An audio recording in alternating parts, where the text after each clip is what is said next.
There are over 150 creatures to be found in the D&D 5th edition monster manual. Even more than that if you look into other source material like Mordekainen's Tomb of Foes. There's a few others, but you get my point. That being said, in all the time that I've been running games, I've still come across situations where I needed something that couldn't be found in one of the books. And the best thing that I could come up with in that sort of situation was to kind of do my own thing. And that's where homebrewing comes into play. Not everything you're going to need is going to be found in one of these books, and sometimes you have to think outside the box a little bit. Homebrewing is going to give you the opportunity to do that, and that's exactly what we're covering today. What is up, Internet? AJ here. Today, we are going to be covering the finer points of homebrewing creatures in D&D 5th edition. Now, before we get started here, if you guys haven't yet, go ahead and hit that subscribe button and make sure you hit the bell icon for notifications when we post new videos. We got a ton of content coming out throughout the week, so make sure you stay tuned and stay notified when we post new stuff. On top of that, if you guys like the video here, be sure to like it, comment on it if you got questions. Those things go a long way towards helping the channel. Now, let's go ahead and get into it. When you're homebrewing creatures, there's 3 different approaches you can take, and you're going to get slightly different results, but it really depends on what your needs are and kind of what your experience level is with the game. I personally have used all 3 of these techniques, and sometimes in the same campaign.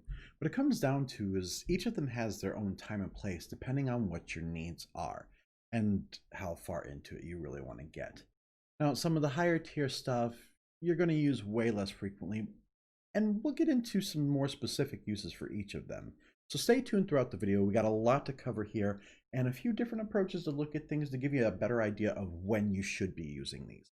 Also keep in mind, while in past videos I said you may not necessarily need the monster manual, for these techniques to work, you're probably going to want to have access to at least some form of it, whether it's a hard copy or a digital copy. So the first thing that I'm going to cover here is just simple tweaking of creatures that are already in the book. Like I said before, there's over 150 creatures that you have access to in just the monster manual alone. If you've got the other source material, it's going to give you a ton of other options to choose from. While yes, I've acknowledged you won't find everything you need in one of these books, there's a good chance that what you're looking for, especially if you're a lower experienced DM, is going to be in one of these books. Go ahead, peruse through, see if you can find something at least close to what you're looking for. And from there, all you really need to do is maybe make some simple adjustments to some stats, whether it's increased HP or increased damage. Maybe they're a little bit harder to hit. This sort of thing is going to give you a little more flexibility while still giving you a good solid base for the creatures you want to use in your campaign. And making adjustments to these creatures is actually going to help keep veteran players on their toes a little bit. Most of us DMs have been there where we've played with players who are very familiar with creatures in D&D, whether it's just the mythological creatures or they've come across them in past exploits in the game. That being said, if you're using a creature you found in the book and they're expecting that creature, they may not be expecting the tweaks that you made to the creature in advance. Now, if you're going to go this route, I do recommend that you give your players a heads up that you're going to be running homebrewed content, and that should go without saying for anything that you create on your own. Now, AJ, what sort of situation should I actually use this in? Well, I'm glad you asked. See, the situation I find this works best in is when you've got a creature in the book, but you need to change its scale, whether it's something larger than what they would normally find in nature, or maybe something smaller. Maybe there's a magical enchantment on it that's modifying some of the specific stats of the creature, or you've got a beast that has some supernatural carapace. There are a lot of reasons that a monster could be modified, and take that into consideration when you're doing your crafting, because that's also going to give you an idea of what sort of modifications you should be doing to the creature in question. If it is a creature with that enhanced carapace, well, maybe the AC goes up, maybe it gets a little harder to hit. Maybe it's just a bigger, hardier creature. It's got a few more hit points, or maybe it hits a little harder as a result. Keep these things in mind when you're modifying your creature so you can keep everything on track and keep everything working in a logical manner. Now that's going to bring us to the next topic, and that is reskinning a monster. Now, to give you a little bit more of an idea of what this is basically you're just taking another monster that exists and turning it into something else.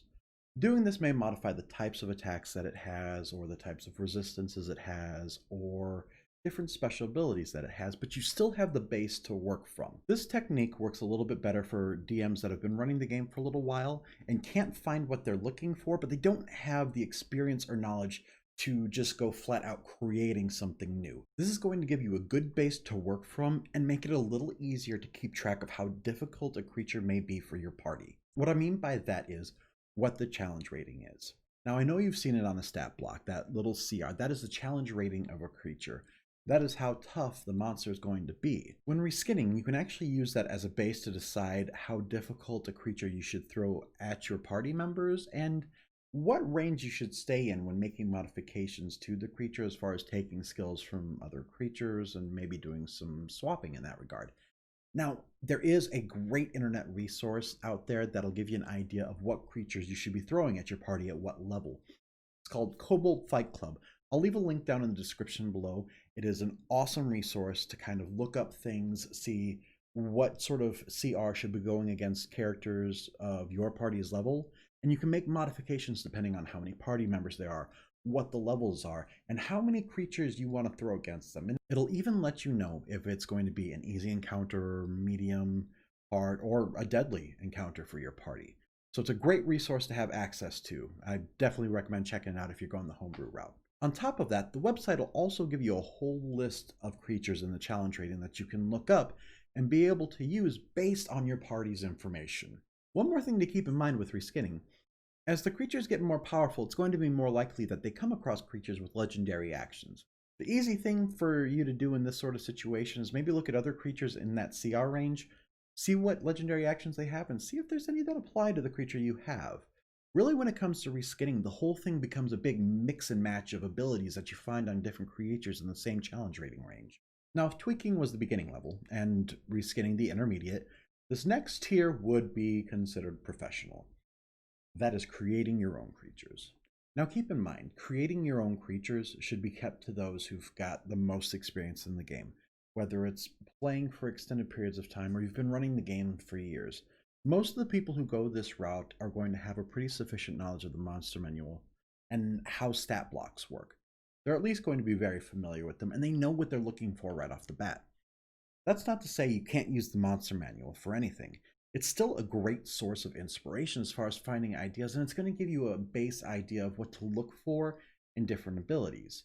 At this point, you've probably noticed that each of these different tiers of modifying creatures kind of stack on each other.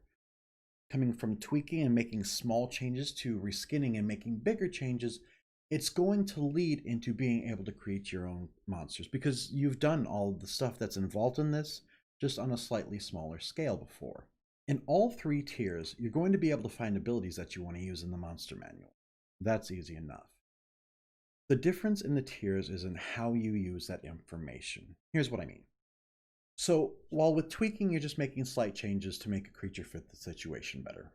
Reskinning, you're using stuff that already exists to find a better match to go against your party. You're using stuff that already exists in the book, but changing it to fit the situation a little bit better, and still having that base to know what to throw against your players.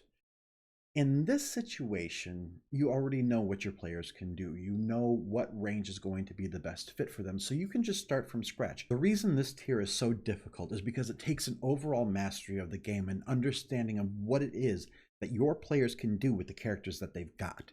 Now, if you're at this tier, there's probably not a lot that I can tell you that you don't already know.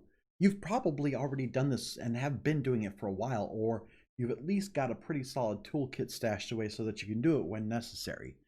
The best advice that I can give in this situation is keep the challenge rating in mind. As some of you veteran DMs know, CR isn't necessarily always going to be a completely accurate way of knowing what to throw against your players. But it is a good place to start. See, what most people tend to forget is there is actually a meaning to the challenge rating. And what that is it's a base of trying to figure out what to throw against your characters based on a party of 4. Working under the assumption that your party is 4 people in size, the CR is going to be the average level of your players. At least that's typically how they figure it. What it's supposed to do is indicate the sort of challenge your players are going to go against by indicating that if the CR is higher than their average level, There may be things that your party isn't prepared to go against, whether it's damage that they can't mitigate or heal through, or abilities that they just don't have answers to. That is the purpose of CR. As any veteran knows, though, it doesn't necessarily always work that way because your players are players. They're going to come up with something weird and outside of the box that's probably not going to be accounted for in the monster manual. This is why being able to create your own creatures is so vital and such a useful skill to have.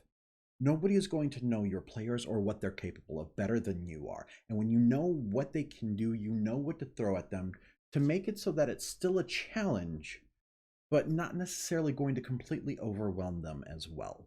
Now, all of that being said, if you are currently working on one of these tiers of homebrewing as far as creatures go, don't be afraid to try to move up to the next tier. Experiment, and while you may not necessarily be ready to throw those creatures against your players just yet, by practicing and checking out the different options that you have, you're going to get a better idea of what you can come up with on your own. And maybe you'll come up with something better than anything you could have found in the book. But the only way that you're going to get better at this specific skill is by actually putting it to use. Now, while I've emphasized the importance of this specific skill set, this is just the tip of the iceberg, guys.